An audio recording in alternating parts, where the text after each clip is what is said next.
The rain did not merely fall upon Blackwood Manor. It seemed to actively avoid its jagged, slate-tiled roofs, veering off into the mist-choked valleys of New England, as if the house itself possessed an atmospheric gravity that repelled the natural world.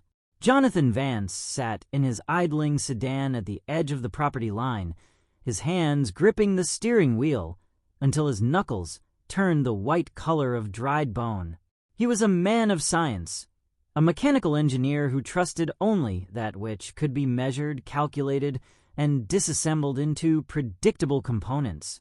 To Jonathan, the universe was a blueprint waiting to be read, and anything that couldn't be quantified by mathematics was simply a product of an overactive imagination. Yet, looking up at the decaying gothic silhouette of the estate, the ancestral home of his estranged granduncle Alistair Vance, Jonathan felt an irrational, creeping dread that no engineering manual could ever hope to explain. The house felt less like a structure of wood and stone, and more like a slumbering beast, waiting for the perfect moment to close its jaws. The heavy oak doors groaned on rusted, dry hinges as Jonathan finally forced them open, the sound reverberating through the vast, hollow foyer like the dying breath of an ancient giant. The interior of Blackwood Manor was a tomb of forgotten time, a monument to a brilliant mind that had long since fractured under the weight of its own genius. Dust motes danced lazily in the stale, stagnant air, which smelled faintly of ozone, industrial grease, and ancient parchment that had never seen the light of day. But it was not the decay that made Jonathan freeze in his tracks. It was the sound. It was a deafening, overwhelming cacophony of rhythmic precision. Tick-tock, tick-tock. It wasn't coming from just one source. It was a living, breathing blanket of noise that suffocated the entire estate. Thousands of clocks lined the walls of the grand hallway. There were cuckoo clocks with frozen, wooden birds caught in perpetual mid-chirp, intricate maritime chronometers that had once navigated forgotten oceans, and towering grandfather clocks that stood like silent, dark wood sentinels watching his every move with swinging brass pendulums. They were all synchronized to the exact microsecond, a collective heartbeat that filled the house with a crushing, rhythmic anxiety, a physical weight that pressed against Jonathan's temples. Jonathan forced himself to move, his heavy leather boots clicking sharply against the cold marble floor, creating a discordant counter-rhythm to the eternal ticking. He had come here to settle the estate, to pack away the eccentricities of a man he barely knew, and to be gone by morning light. Yet, as he walked deeper into the labyrinthine house, the atmosphere seemed to thicken, turning into something almost gelatinous and hard to breathe. He found the grand parlor, where a massive fireplace sat dormant, its soot-stained mouth gaping open like a hungry void. In the exact center of the room stood a clock that defied every law of horology Jonathan had ever studied. It was built directly into the load-bearing wall of the mansion, a gargantuan apparatus of gleaming brass, exposed gears, and thick glass. It had no numbers, no Roman numerals, nothing to indicate the passage of hours. Instead, it had only a single long, crimson-colored hand that seemed to pulse with a faint, rhythmic heat. The moment Jonathan set his suitcase down upon the dusty floor, the collective ticking of the thousands of clocks throughout the manor suddenly, violently ceased. The silence that rushed in to fill the void was so total, so absolute, that it felt like a physical blow to his eardrums. Then, from the wall, the massive crimson hand jerked forward with a horrific metallic screech. One chime, 2, 3. It continued unnaturally slow, vibrating through the floorboards until it struck 13 times, the deep, mournful sound echoing not just in the room, but within Jonathan's very marrow. Sleeping was an impossibility in a house that felt so awake. By the time the moon hung high and silver over the dead trees of the estate, Jonathan was drawn to the basement, his engineer's curiosity completely overriding his basic survival instinct. The stairs groaned beneath his weight as he descended into a sprawling subterranean labyrinth of copper wires, half-finished prototypes, and detailed blueprints that covered every square inch of the weeping stone walls. In the center of the damp room, bathed in the sickly, flickering light of a lone hanging bulb, sat Alistair's ultimate creation, a magnificent mechanical sphere, roughly the size of a man's torso. It was a complex weave of interlocking gears, silver springs, and oscillating plates that shifted and turned in a hypnotic, silent dance. Its surface was etched with ancient alchemical symbols that seemed to writhe and twitch when looked at from the periphery of one's vision. Beside this monstrous device lay a leather-bound journal, its pages yellowed and brittle with age. Jonathan opened it with trembling fingers, his eyes scanning the frantic, looping handwriting of his deceased uncle. "Time is a gear," the journal read, the ink smeared as if written in a panic. "It is not a river, not a fluid flow, but a rigid machine that can be gripped, held, and manipulated if one has the proper tool. I have found the key to the stillness. I have built the grand regulator. But the toll is paid in the currency of one's own existence. Do not win the sphere. If you hear them whispering in the gears, it is already too late."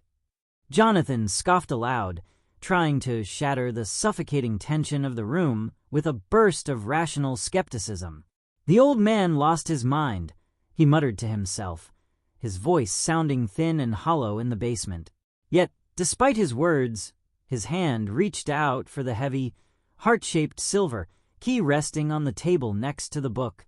It was an involuntary motion, as if his muscles were being pulled by invisible wires, guided by the unseen architecture of the house itself. He approached the sphere, the metal key feeling unnaturally cold against his warm skin. "Don't win the sphere!" The journal's warnings echoed in his mind, but the faint, high-frequency hum of the machine was calling to him, a siren song of absolute mathematical control over reality. With a sharp, decisive twist, Jonathan inserted the key into the hidden slot at the top of the sphere and turned it clockwise. Click! The sound was like a human bone snapping in the quiet of the night.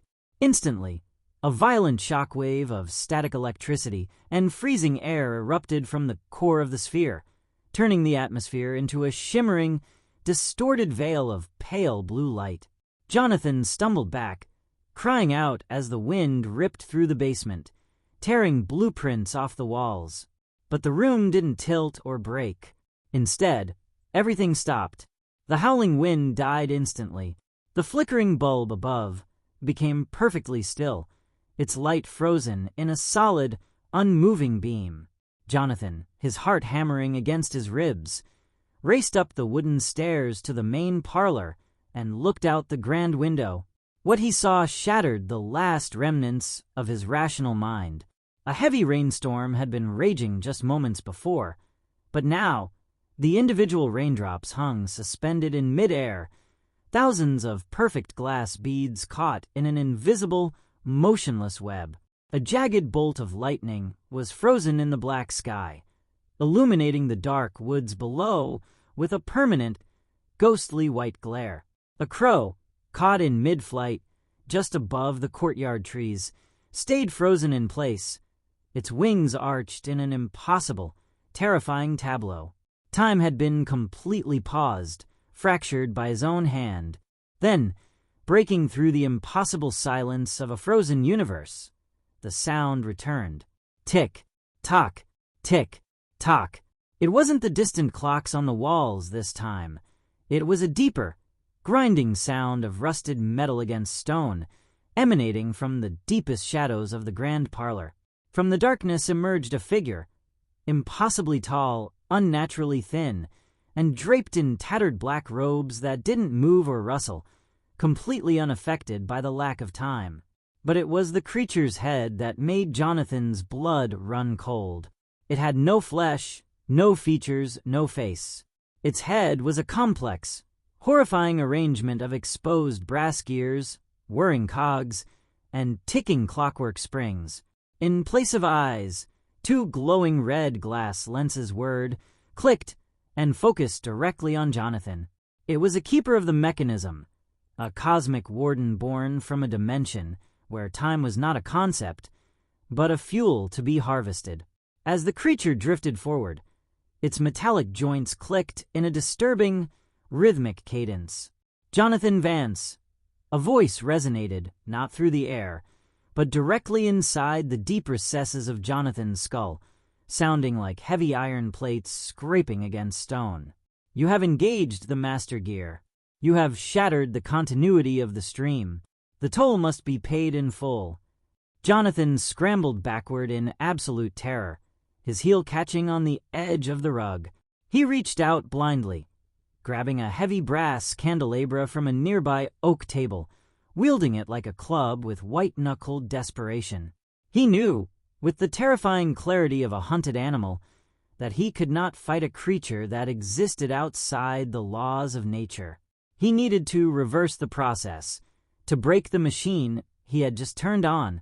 Turning on his heel, he bolted for the basement door, his footsteps echoing like gunshots in a world that refused to move. But the house was no longer the simple estate he had entered. As he sprinted down the long, shifting hallways, the geometry of the mansion began to stretch and distort. The doors seemed further away, the corridors elongating into infinite tunnels of ticking wood. The creature pursued him without running.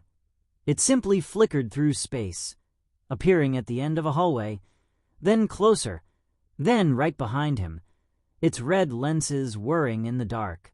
The very walls of the manor seemed to be transforming, the plaster cracking away to reveal layers of hidden copper piping and spinning brass gears beneath. The house was not a home. It was a massive, living cage, and Jonathan was the prey. He practically threw himself down the basement stairs, crashing hard against the stone floor at the bottom. His breath came in ragged, painful gasps. He looked at his own hands to push himself up, and a scream caught in his throat. The skin of his fingers was losing its warmth, turning a pale, metallic gray. When he flexed his knuckles, he didn't feel the movement of muscle. Instead, he heard a faint, terrifying sound inside his own flesh.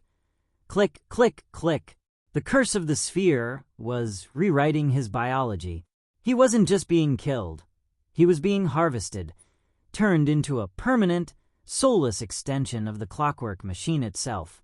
The keeper stepped through the ruined doorway of the workshop, its tall frame blocking his only escape, its metallic hands reaching out toward him.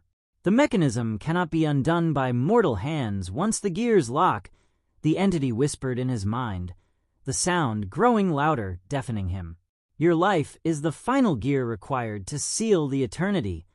With his vision beginning to fade into a mosaic of mechanical static and his limbs stiffening into heavy, unyielding brass, Jonathan looked at the glowing sphere. His engineer's mind, operating on pure survival instinct, noticed something his uncle had missed. Near the very base of the sphere, hidden beneath a complex weave of silver wires, was a tiny microscopic seam, a slight misalignment in the primary axle, the only human error in an otherwise perfect, cosmic construction. He didn't try to run away from the creature. Instead, with a final agonizing surge of his remaining human strength, Jonathan ignored the freezing touch of the keeper's hand upon his shoulder and lunged forward, throwing his entire body weight into a heavy iron wrench lying on the table, slamming it directly into the structural flaw of the sphere. The reaction was instantaneous and apocalyptic. The sphere stopped spinning for a fraction of a second, and then a horrific sound of tearing metal ripped through the basement. The blinding blue light turned into a violent, fiery red. Crack! The sphere shattered into 10,000 pieces, exploding outward in a cataclysmic wave of raw, displaced time energy. The shockwave hit Jonathan like a physical wall, throwing him backward across the room, his head striking the stone floor as the world dissolved into a blinding flash of pure white light, erasing the creature, the basement, and his own consciousness into nothingness. When Jonathan finally opened his eyes, he was greeted not by cold metal, but by the warm, golden light of the morning sun streaming through the small basement window. The air was thick with the scent of ozone and dust, but it was warm and alive. He looked out the window. The rain had stopped, and the ground outside was wet and sparkling. A crow flew gracefully across the blue sky, its wings beating in perfect, natural rhythm. Time had resumed its march. He looked down at his hands, trembling but made of warm flesh and blood once more.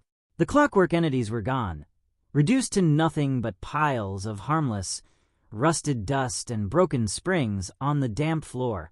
He had survived. Jonathan packed his single suitcase within minutes and fled Blackwood Manor, leaving the doors wide open, never looking back for even a second. He sold the estate to an anonymous developer for a fraction of its value and moved across the country to a sprawling, hypermodern city, desperate to surround himself with concrete, glass, and things that had no history. He returned to his work, but the man he used to be was gone forever. He could no longer tolerate the presence of timepieces. He threw away his expensive watches, banned digital clocks from his apartment, and refused to carry a phone that displayed the time. He lived his life entirely by the natural rise and fall of the sun, escaping the rigid schedule of modern man. Yet, despite his best efforts to forget, the manor never truly left him. On the quietest nights, when the city traffic died down and the world grew perfectly, terrifyingly still, Jonathan would lie awake in the dark, pressing his palm firmly against his bare chest. He would close his eyes, holding his breath, praying to hear the soft, irregular thumping of a human heart. But deep within his ribcage, where his heart should have been, there was no pulse. There was only a faint, metallic, and absolute sound, counting down the seconds of a life that was no longer entirely his own. Tick-tock, tick-tock.